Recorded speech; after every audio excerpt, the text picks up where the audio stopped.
podcast number 101, Billie Bossa Nova. This song is a prime example of songwriting at its highest level. Billie Eilish and her brother, Finneas O'Connell, are in my opinion beyond description in their ability to compose, perform, arrange, and record their works. Also, please check out No Time to Die, episode number 54, and Bad Guy, episode number 45. This is a lesson for all composers, no matter what style or genre of music. You can do it all by yourself with dedication and today's technology. To record a finished product and through social media reach your audience.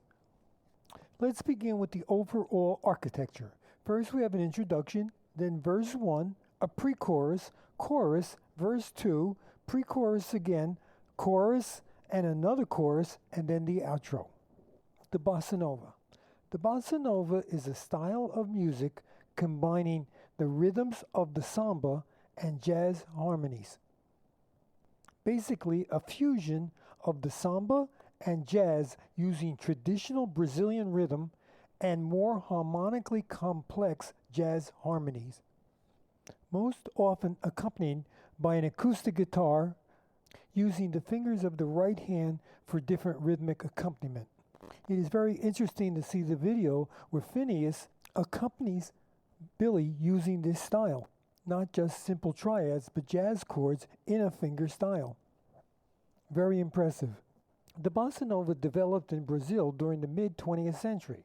One of the first examples to gain worldwide fame is the song Black Orpheus and also The Girl from Ipanema.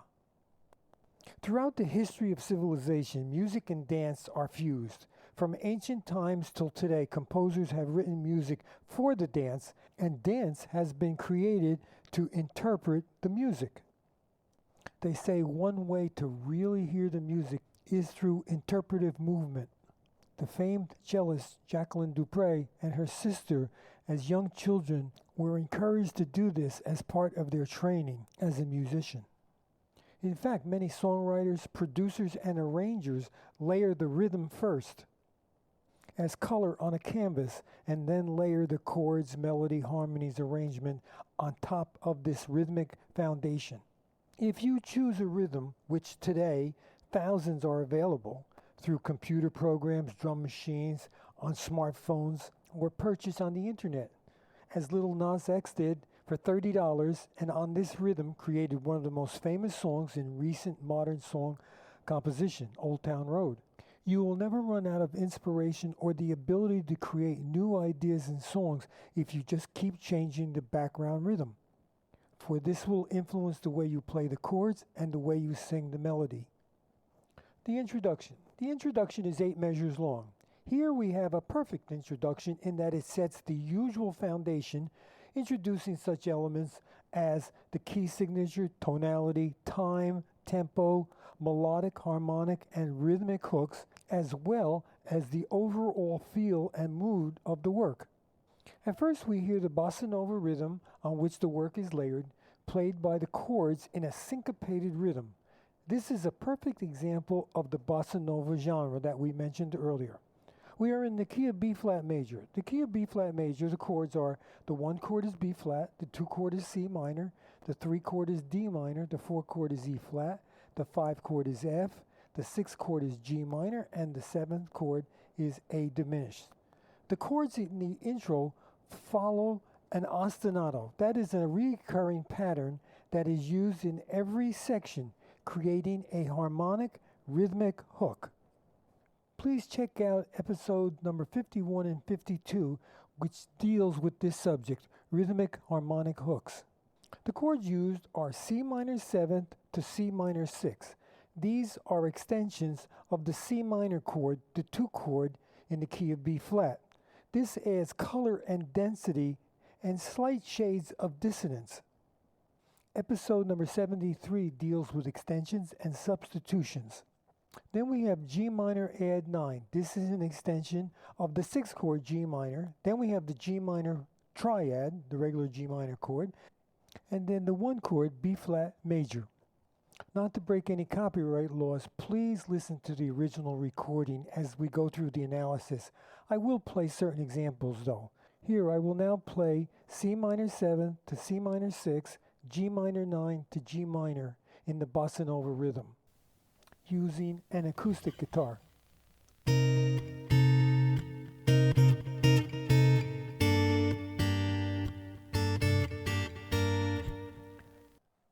The melody of the introduction, supporting the lyrics and na na na, foreshadows the entrance of the melody of the verse.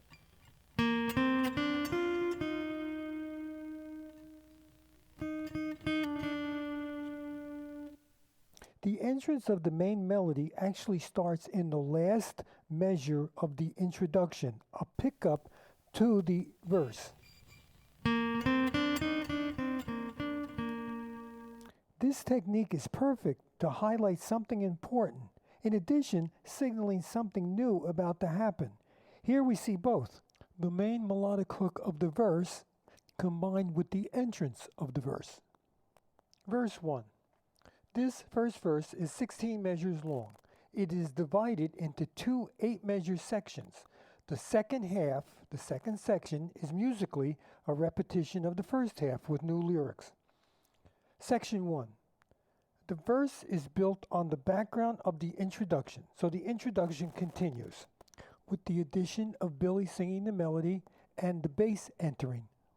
As I mentioned earlier, the music of the introduction is used for every section of the song, which is very common in today's music.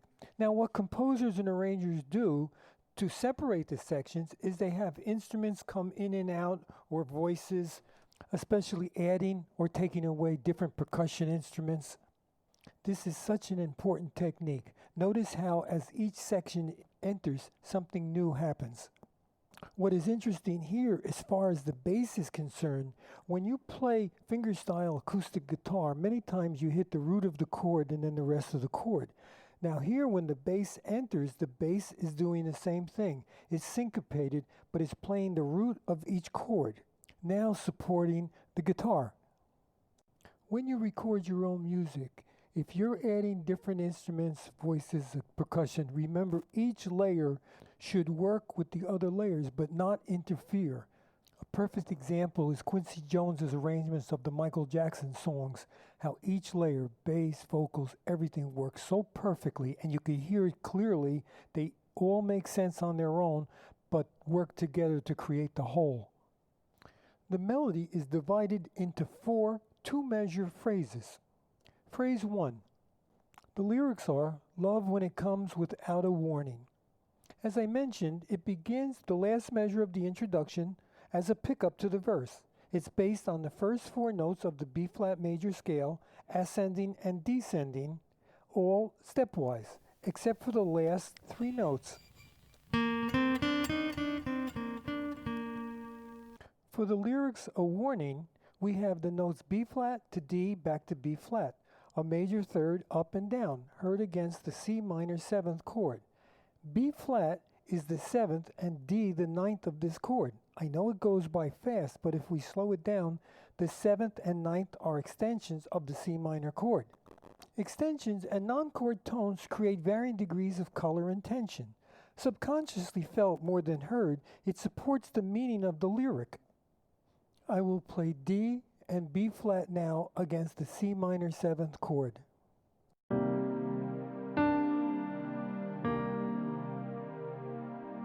In episodes number 21 and 70, I discussed the importance of chord, non-chord tones, and intervals supporting the emotion of the lyric. This is extremely important to underscore an important moment, lyric, or emotion of a lyric or phrase, as certain intervals evoke an array of emotions to the listener. Phrase 2. The lyrics are, "'Cause waiting for it gets so boring." This is an exact repetition of the first phrase melodically. However, now it is set against C minor 7th and C minor 6th rather than the B-flat chord.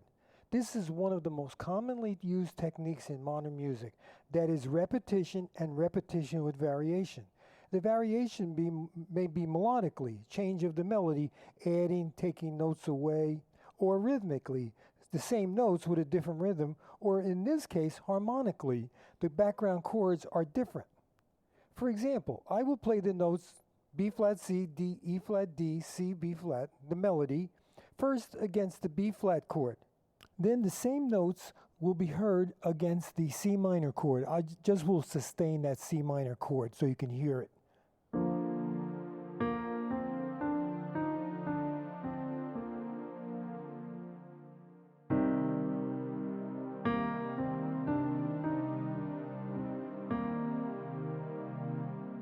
As discussed earlier, the color and tension of the notes change as their relationship with the background chords change.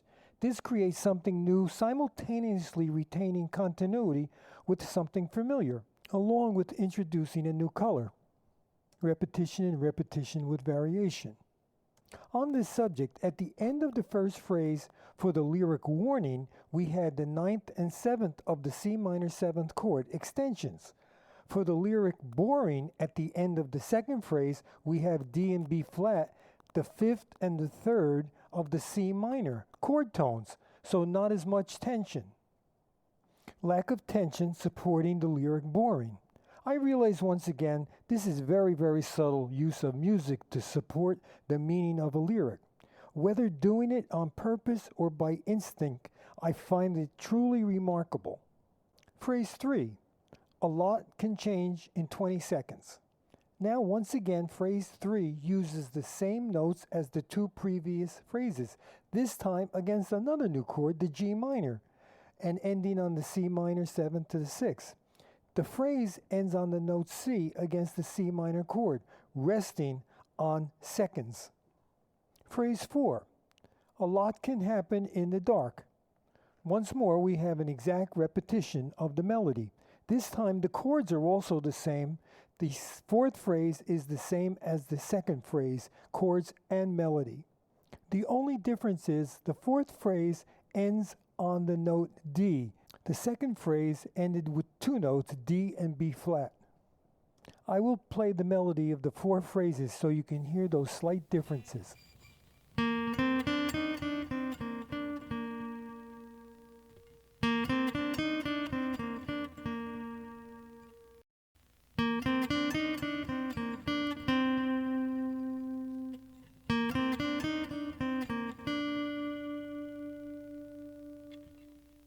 So that was verse 1, the first half. Now the second half, the second part, is exactly the same as the first part, with new lyrics. It starts with the lyrics, love when it makes you lose your bearings. That's the pickup to the second half of the verse. The main difference is an important one in music. The first half ends with a G minor chord on the lyric dark with the note D. The second half comes to a definite end with the B flat chord, and normally composers would end a section with the one chord, in this case B flat, before going on to the next section. And normally the note might be B flat, the root note, so you really feel that it's a period. Or they would use some type of a connector to bring us into the next part. This time it ends with a C. We hear in the distance a B flat, but she's singing a C, so it's really a nice touch. It leaves us hanging, up in the air, so to speak, very ambiguous. Also, you've probably noticed what I mentioned earlier, that as each section enters, something new happens. In the first half of the verse, we had the bass and some percussion added. In the second part, we have some background melody added, and so on, as we shall see in each section. Now we enter the pre-chorus. The pre-chorus is 8 measures long, divided into 2 4-measure phrases. The background, as before, continues from the introduction and the verse. Phrase 1 of the pre-chorus, the lyrics are, I'm not sentimental, but there's something about the way you look tonight. This first phrase, unlike the verse, starts right on the first beat of the section, not as a pickup from the previous section. Noticeable is that the vocal range has moved higher, creating more intensity and emotion, but the background for the first phrase drops back down, similar to the intro. So these two techniques, the melody in a higher range combined with a sparser background really shows us that we are in something new, a new section. And talk about planning, the lyrics and the music for I'm Not Sentimental becomes the outro hook. I'll play that now for you.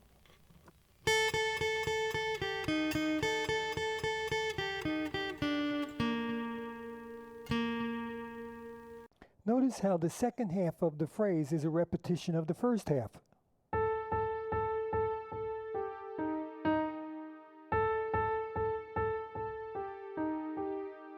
With a slight variation at the end. The third and fourth measures of this phrase rest on the notes D and B flat, the fifth and third of the G minor chord for the lyric night. Phrase 2 of the pre-chorus. The second phrase with the lyrics makes me want to take a picture, make a movie with you that we'd have to hide. This second phrase is basically a repetition of phrase 1, this time with a pickup for the lyrics makes me. This is important, very important, because up to now, mostly all the notes move in stepwise motion. Think of a piano, the notes right next to each other in the scale, or a small interval jump such as a third. Now though, we go from a low B flat up to an A, the interval of a major seventh for the lyrics wanna take. Any time a large interval is used, it signals an important moment. See episode number 39, Songwriting, Lyrics and Intervals, and episode number 65, Moon River, Emotion and Dissonance. I will play that interval for you now. I cannot stress how important this technique is. This second phrase rests on the chord tone D, the fifth of the G minor chord for the lyric hide. At this point, the accompaniment rests, shining a spotlight on the lyrics, you better lock your phone. This is the pickup introducing the chorus, what many feel is the true essence of a song. In fact, many have said they start with the title and the chorus. On that subject, if you save the introduction for last, you can take bits and pieces of everything you've composed, put it or hint at it in the introduction, creating something special. The chorus. The chorus is 8 measures long. Once again, the background remains constant. What is noticeable is that the vocal range is lower than the verse and the pre-chorus. Normally, important sections, such as a chorus, are set in a higher range. Of course, Billie's voice is so unique and outstanding in any register, but especially the lower ones. There are 4 phrases and actually a fifth, which is the pickup to verse number 2. Phrase 1 of the chorus. You better lock your phone.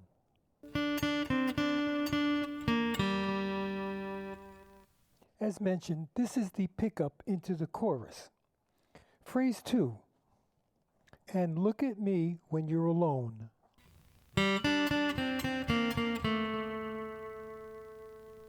This phrase opens with a pickup note G on the lyric and, then jumps a perfect fifth to the note D for the lyric look. The interval of the perfect fifth denotes strength. The theme songs for adventure and action movies usually stress the perfect fifth. Example, Star Wars, Star Trek, etc.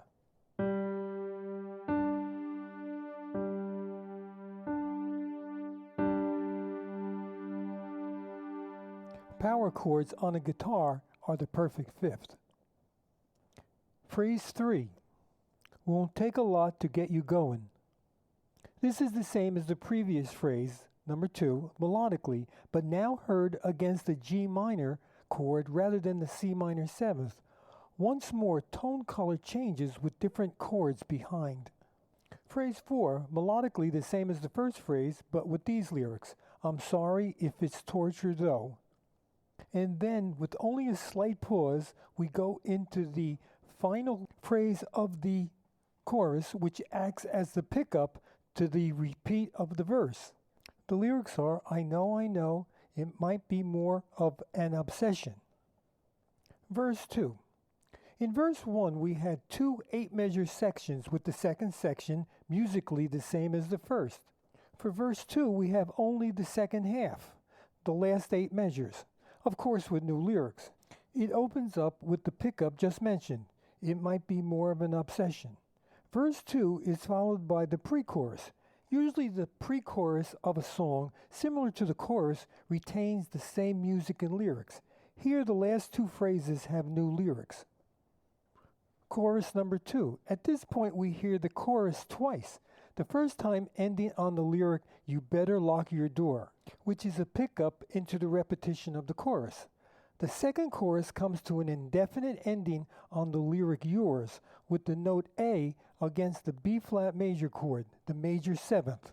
Very subtle. For B-flat would be a definite ending. The A note creates doubt that the lyric "yours" is really true. When creating a work of art, such as a song or a symphony or a sculpture or a painting, these little touches, these little nuances really elevate it to another level. The outro. As we have seen throughout the work, the hypnotic background continues.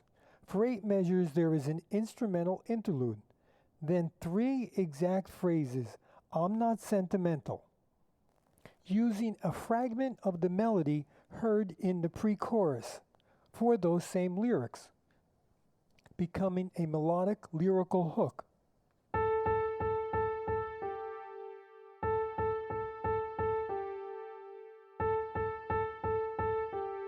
Fragmenting pieces of a melody and using it in different sections of a work is really a great technique. In classical music, they will use the technique of fragmentation and extension, where they will fragment something and then extend it up, maybe through sequence. The song closes on the 1 chord B-flat major, a definite ending. Once again, it is truly amazing how Billie and Finneas write, arrange, and record such works of perfection like this one. This is a lesson for all composers. It is not the old days of going into a studio, pay for hours, make a demo, try to sell it.